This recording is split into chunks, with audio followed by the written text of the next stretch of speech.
Hi friends, ഞാൻ സൈദ അബ്ദുൽ സലാം. എല്ലാവർക്കും നമസ്കാരം.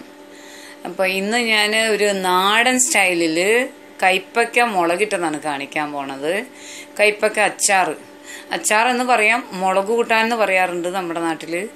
അപ്പം കൈപ്പങ്ങ മുളകിട്ടതാണ് കാണിക്കാൻ പോണത്. എങ്ങനെയാണ് ചെയ്യുന്നതെന്ന് നോക്കാം. ഏറ്റവും സിമ്പിളായിട്ട് നാടൻ സ്റ്റൈലിൽ നമ്മുടെ വീടുകളിൽ വെക്കുന്ന അതേപോലെയാണ്. Okay, let start.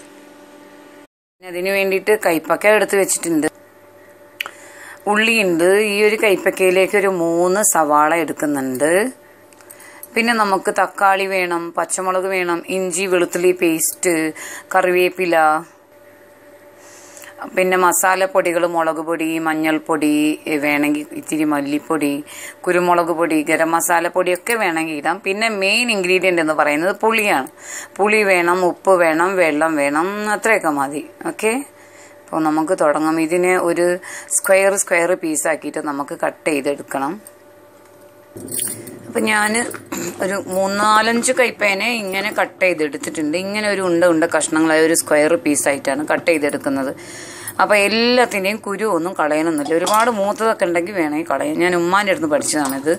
നാടൻ സ്റ്റൈലിൽ നമ്മുടെ വീടുകളിലും തറവാടുകളിലൊക്കെ ഉണ്ടാക്കുന്നതാണ് കൈപ്പക്ക മുളകിട്ടത്, കൈപ്പക്ക അച്ചാർ. അപ്പം ഇത് അങ്ങനെ ഇതിനകത്തെ കുരു ഒന്നും ഇങ്ങനെ കളഞ്ഞെടുക്കണമെന്നില്ല. മുളകിടാനായതുകൊണ്ട് തന്നെ ഇതൊക്കെ അങ്ങനെ അതിനകത്ത് കിടന്ന് വെന്തോളും, കുഴപ്പമില്ല. ഉമ്മയൊക്കെ ചെയ്യുന്നത് അങ്ങനെയാണ്.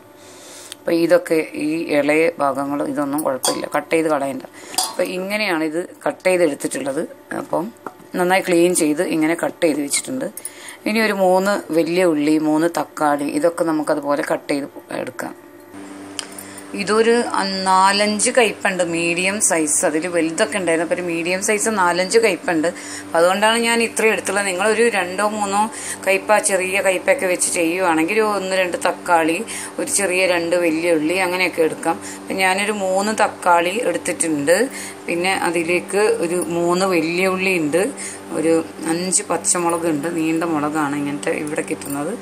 അപ്പം ഇനി നമുക്ക് ഇത് സ്റ്റാർട്ട് ചെയ്യാം. പിന്നെ ഇതിന് വേണ്ട കാര്യം, മെയിൻ ഇൻഗ്രീഡിയൻ്റ് എന്ന് പറയുന്നത് പുളിയാണ്. ഞാൻ പുളി വെള്ളത്തിലിട്ട് വെച്ചിട്ടുണ്ട് നേരത്തെ. അതാണ് നിങ്ങൾ ചെയ്യേണ്ട ഒരു കാര്യം. പുളി എന്ത് കറി ഉണ്ടാക്കുകയാണെങ്കിലും നമ്മൾ പുളി നേരത്തെ വെള്ളത്തിൽ കുതിർത്ത് വെച്ച് കഴിഞ്ഞാൽ നമുക്ക് എളുപ്പമായിരിക്കും. ചൂടുവെള്ളത്തിൽ കുതിർത്ത് വെച്ചാൽ മതി. അപ്പം ഉള്ളിയൊക്കെ കട്ട് ചെയ്യുന്ന സമയത്ത് എപ്പോഴും ഇങ്ങനെ ചെറുതായി കട്ട് ചെയ്യണം. എപ്പോഴും എനിക്കിഷ്ടം എപ്പോഴും അതാണ്, ഏറ്റവും നല്ലത് അതാണ്. അപ്പം നമ്മളത് കട്ട് ചെയ്ത് കഴിഞ്ഞിട്ട് പിന്നെ കൈകൊണ്ട് ഇങ്ങനെ ലെയർ ചെയ്ത് കൊടുത്തു കഴിഞ്ഞാൽ പെട്ടെന്ന് നമുക്ക് ഉള്ളി വഴന്ന് കിട്ടാനായിട്ട് അത് കഴിയും. പിന്നെ ഏറ്റവും ചെറുതായി എപ്പോഴും കട്ട് ചെയ്യുമ്പോൾ പെട്ടെന്ന് വഴന്ന് കിട്ടും. കറി ടേസ്റ്റ് ഉണ്ടാവും. എന്ത് കൂട്ടാനാണെങ്കിലും അത് ടേസ്റ്റ് ഉണ്ടാവും. നമ്മൾ പോത്തൻ കഷ്ണങ്ങളാക്കി ഇങ്ങനെ ഇടരുത്. ബിരിയാണിയിലായാലും അങ്ങനെ കാണാറുണ്ട്, അങ്ങനെ ചെയ്യുന്നവരുണ്ട്. അപ്പോൾ അത് പെട്ടെന്ന് വഴന്ന് കിട്ടാനും ബുദ്ധിമുട്ടാവും, അതിൻ്റെ ഒരു ടേസ്റ്റ് കിട്ടാനും ബുദ്ധിമുട്ടാവും. അപ്പം നമുക്ക് തുടങ്ങാം. ഞാനൊരു ചട്ടി അടുപ്പിൽ വെച്ചു, ചൂടായി വരുന്നുണ്ട്. അപ്പോൾ എണ്ണ ഒഴിക്കാൻ പോവുകയാണ്. പച്ച വെളിച്ചെണ്ണ ഒഴിക്കാം. അപ്പം എണ്ണ ചൂടായി വരുന്നുണ്ട്.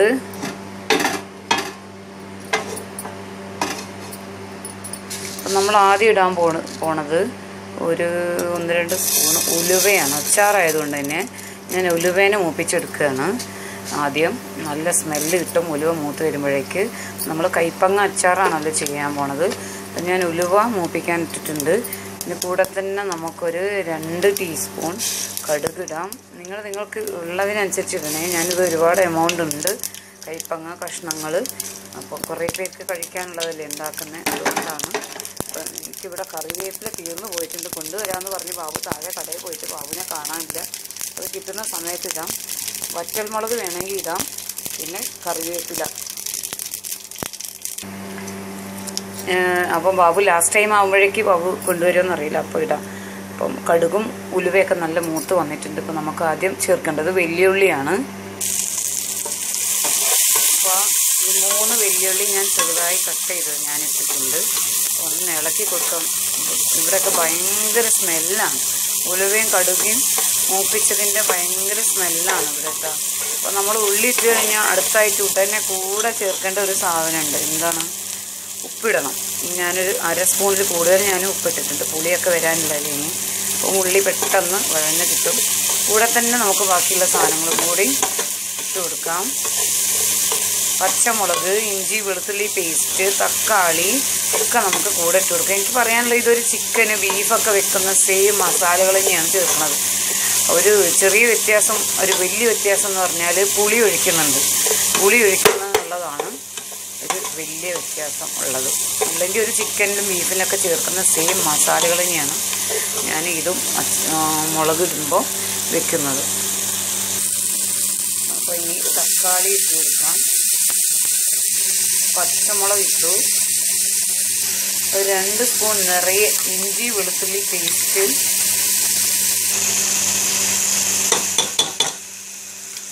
ഇനി ഒന്ന് മിക്സ് ചെയ്ത് കൊടുക്കാം. ഞാൻ തീ ലോ ഫ്ലെയിമിൽ വെച്ചതായിരുന്നു. ഇനി ഒന്ന് തീ കൂട്ടി കൊടുത്തിട്ട് നന്നായി മിക്സ് ചെയ്തെടുക്കാം. ഇഞ്ചി വെളുത്തുള്ളി പേസ്റ്റ്, പച്ചമുളക്, വലിയ ഉള്ളി, കടുക്, ഉലുവ, പിന്നെ കറിവേപ്പില കൂടി വേണം കേട്ടോ. ഞാൻ ഉപ്പ് ഇട്ടിട്ടുണ്ട്. ഉള്ളിയൊന്നും ഇപ്പോൾ കാണാനില്ല. ഉള്ളി അത്രയും ഉപ്പ് ഞാൻ ആദ്യം ഇട്ടതുകൊണ്ട് തന്നെ ആയിരിക്കും ഉള്ളിയൊക്കെ ഞങ്ങൾ കുഴഞ്ഞു പോയി.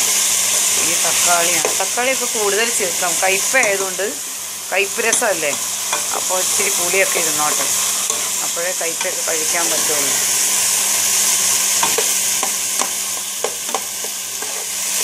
ഇനി ഇത് സിമ്മിൽ അടച്ച് വെച്ച് വേവിക്കാം. ഇത് നേരം പോയി തക്കാളിയൊക്കെ നന്നായി പേസ്റ്റ് ആയിക്കോളും. നമുക്കിനിയും തുറന്ന് നോക്കാം. മുഴുവനായിട്ട് വെന്തിട്ടില്ല, തക്കാളിയൊക്കെ ഒരുവിധം റെഡി ആയിട്ടുണ്ട്. ഇനി നമുക്ക് മസാലപ്പൊടികൾ, കൈപ്പങ്ങ കഷ്ണങ്ങളും പുളിയൊക്കെ ഒഴിക്കാനുണ്ട്.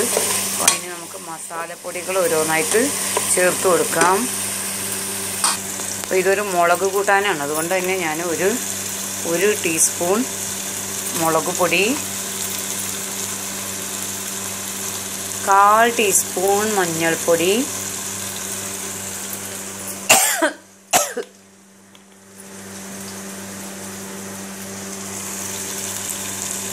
1/2 ടീസ്പൂൺ മല്ലിപ്പൊടി. മല്ലിപ്പൊടിയൊക്കെ ഓപ്ഷണലാണ് കേട്ടോ, വേണമെങ്കിൽ ചേർത്താൽ മതി. ചിലരൊന്നും ചേർക്കാറുണ്ടാവില്ല. അതിൻ്റെ ഇളയുമൊക്കെ ഉണ്ടാക്കണേ കണ്ടിട്ടുണ്ട്, നല്ല ടേസ്റ്റാണ്. ഒരു 2 ജീരകം. അപ്പോൾ അതിൻ്റെ റെസിപ്പി ചോദിച്ചപ്പോൾ പറഞ്ഞിട്ടുണ്ട്. ഞാനിങ്ങനെ തന്നെ ചെയ്യാറുള്ളത്, അതുകൊണ്ടാണ് ഞാൻ ചെയ്തത്. ചെറിയ ജീരകം, വലിയ ജീരകം ഒന്ന് ചൂടാക്കി പൊടിച്ചിട്ട് ചേർക്കാറുണ്ട് അച്ചാറിൽ. ഇപ്പം ഞാൻ ഒരു 1/4 ടീസ്പൂൺ കുരുമുളക് പൊടി ചേർത്തിട്ടുണ്ട്.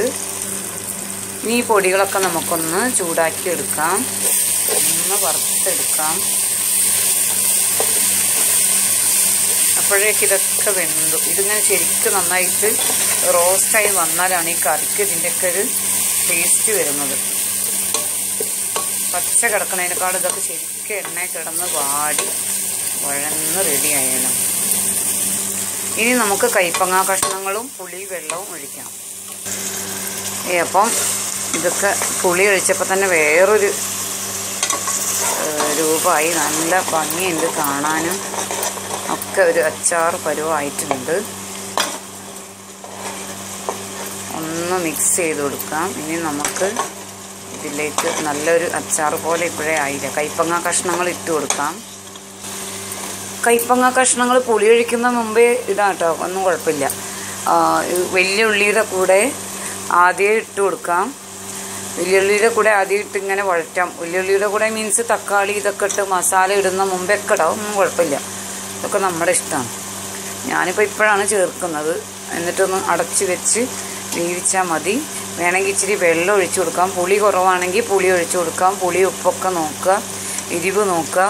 അപ്പം പുളി കുറവാണെങ്കിൽ പുളി ഒഴിച്ചു കൊടുക്കുക. ഉപ്പ് മുളകൊക്കെ കുറവാണെങ്കിൽ ഒക്കെ നോക്കാം. ഇനി നമുക്ക് മിക്സ് ചെയ്ത് കൊടുക്കാം. ഇത് അടച്ച് വെച്ചിട്ട് ഒരു 2-3 മിനിറ്റൊക്കെ വേവിച്ച് കഴിഞ്ഞാൽ ഇതിൽ വെള്ളം കുറവാണ്. കുറച്ച് വെള്ളം ഒഴിച്ചു കൊടുക്കാം. പുളിയൊക്കെ ആവശ്യത്തിനുണ്ട്. ഇന്ന് പച്ചക്കറിക്കടക്കാരൻ്റെ ചോയ്സാണിത്. ഷംസീർ എന്ന് പറയും, പുറത്തൂർക്കാരനാണ്. അപ്പം അവൻ്റെ ചോയ്സാണിത്. അവന് കടയിൽ കണ്ടപ്പം കൊണ്ടുവന്നപ്പോൾ പറഞ്ഞു ഇന്ന് കൈപ്പങ്ങ വെച്ചിട്ടൊരു കൂട്ടാനുണ്ടാക്കണം, കറി ഉണ്ടാക്കണം എന്ന് പറഞ്ഞു. ഞാനവർക്ക് മെസ്സല്ല ചെയ്യുന്ന, ഉച്ചക്കത്തെ ഫുഡാണ്, ലഞ്ചിൻ്റെ കൂട്ടാനുകളാണ് ഉണ്ടാക്കുന്നത്. അപ്പോൾ ഒരു മത്തി ഫ്രൈയും ചോറുമാണ് കൂടെ ഉള്ളത്. ഉപ്പ് ആദ്യം ആ ഉള്ളിയുടെ കൂടെ ഇട്ടതാണ്. അപ്പോൾ ഞാനൊരു 1/2 സ്പൂൺ കൂടി ഉപ്പിടും. ഉപ്പില്ല, കൈപ്പങ്ങയുടെ കയ്പ്പും പുളി തക്കാളിൻ്റെയും പുളീൻ്റെയും ഒക്കെ പുളിയൊക്കെ കൂടി ആയപ്പം ഉപ്പില്ല, കാണാൻ നല്ല ഭംഗിയില്ല. ഇപ്പം ചുവപ്പും പച്ചയൊക്കെ കൂടി നല്ല കളർഫുള്ള്. കഷ്ണങ്ങൾ കട്ട് ചെയ്യുന്നതിലൊക്കെ നല്ല കാര്യമുണ്ട് കേട്ടോ. എങ്ങനെയെങ്കിലുമൊക്കെ കട്ട് ചെയ്യരുത്. നമുക്ക് കഴിക്കാനാണെങ്കിലും ഞാൻ എന്ത് ചെയ്യണം അതിൻ്റെതായ വൃത്തിയിലും ഭംഗിയിലുമാണ് ചെയ്യുന്നത്. അപ്പം ഇങ്ങനെ ഒരേപോലെ തന്നെ ഇങ്ങനെ കട്ട് ചെയ്യാം. ഞാൻ അടച്ചു വെച്ച് നന്നായി വേവിച്ചു, നന്നായി തിളച്ചുകൊണ്ടിരിക്കുകയാണ്. അപ്പോൾ ഇനി നമുക്കിതിനെ ഓഫാക്കാം. അപ്പം ഞാനിതിനെ ഓഫാക്കിയിട്ടുണ്ട്. അപ്പം നന്നായി വെന്തിട്ടുണ്ട്, നന്നായി തിളച്ചിട്ടുണ്ട്. ഞാൻ ടേസ്റ്റ് നോക്കിയ സമയത്ത് നല്ല ടേസ്റ്റ് ഉണ്ട്. നല്ല പുളിപ്പും കയ്പ്പ് അത്രയൊന്നും വരുന്നില്ല, പ്രത്യേക ടേസ്റ്റ് ഉണ്ട്. അപ്പോൾ എല്ലാവരും ട്രൈ ചെയ്ത് നോക്കണം. ഞാൻ പറയാൻ മറന്നു, എൻ്റെ ചാനൽ സെയ്ദാസ് വേൾഡ്. നിങ്ങൾക്ക് എല്ലാവർക്കും എൻ്റെ വീഡിയോസൊക്കെ ഇഷ്ടപ്പെട്ടു എന്നുണ്ടെങ്കിൽ കാണുന്ന എല്ലാവരും സബ്സ്ക്രൈബ് ചെയ്തൊന്ന് സഹായിക്കണേ. അപ്പം കഷ്ണങ്ങളൊക്കെ വെന്തിട്ടുണ്ട്, ഞാൻ നോക്കി. പലരും പല രീതിയിലും ചെയ്യുന്നുണ്ടാവും. ഈ ഒരു സ്റ്റൈലും കൂടി ഒന്ന് ട്രൈ ചെയ്ത് നോക്കുക. ഭയങ്കര ടേസ്റ്റ് ഉണ്ട്. ഞാൻ ഉണ്ടാക്കിയതുകൊണ്ട് പറയല്ല, ഞാൻ തന്നെ പറയല്ല. പിന്നെ ഈ ഒരു കൂട്ടാൻ്റെ ഒക്കെ ഒരു കാര്യം എന്ന് പറഞ്ഞാൽ ഇത് ശരിക്കും കൈപ്പങ്ങ മുളകിട്ടത്, കൈപ്പങ്ങ അച്ചാറ്, കൈപ്പക്ക അച്ചാറ് എന്നൊക്കെ പറയാം. ഇതിൻ്റെയൊക്കെ ഒരു പ്രത്യേകത എന്ന് പറഞ്ഞു കഴിഞ്ഞാൽ ഇതൊരു നാളെ മറ്റന്നാൾ അതിൻ്റെ പിറ്റേന്ന് 2-3 ദിവസമൊക്കെ ഇരുന്ന് കഴിഞ്ഞിട്ട് നമ്മൾ കഴിക്കുമ്പം ഇതിൻ്റെ ടേസ്റ്റ് ഇങ്ങനെ കൂടി വരും. പുളിയുടെ പുളിപ്പും കൈപ്പങ്ങയുടെ കയ്പും ഒക്കെ ഇങ്ങനെ ശരിക്ക് ചാറിൽ പിടിച്ച് വരും. അപ്പം ഒരു 2-3 ദിവസമൊക്കെ വെച്ചാണ് ഇത് കഴിക്കുക. ഇങ്ങനത്തെ അച്ചാർ കൂട്ടാനൊക്കെ ഭയങ്കര ടേസ്റ്റാണ്. നമുക്ക് ഇതിന് മുകളിലേക്ക് ഇനി ബാബു ഇതിനിടയിൽ കടയിൽ തിരക്കിൽ പെട്ട് പോയിട്ടുണ്ടാവും, കറിവേപ്പിലൊന്നും കൊണ്ടുവന്നിട്ടില്ല. അപ്പോൾ ഞാൻ ഇവിടെ ഉണ്ട്, എൻ്റെ അടുത്തുള്ളത് മല്ലിയില, കുറച്ച് മല്ലിയില ഇതിന് മുകളിലേക്ക് വിതറി കൊടുക്കാം. ഇനിയിപ്പോൾ ഇത് നമ്മൾ അടച്ചു വെച്ച് കഴിഞ്ഞാൽ ഇതിൻ്റെ ഒരു ഫ്ലേവറൊക്കെ ഇതിനകത്തേക്ക് ഇറങ്ങും. അപ്പോൾ okay, bye. Thanks for watching all my dear viewers. Please watch and subscribe my channel Seydaz World. Okay, thank you. Next വീഡിയോയിൽ വീണ്ടും കാണാം. എല്ലാവർക്കും നമസ്കാരം.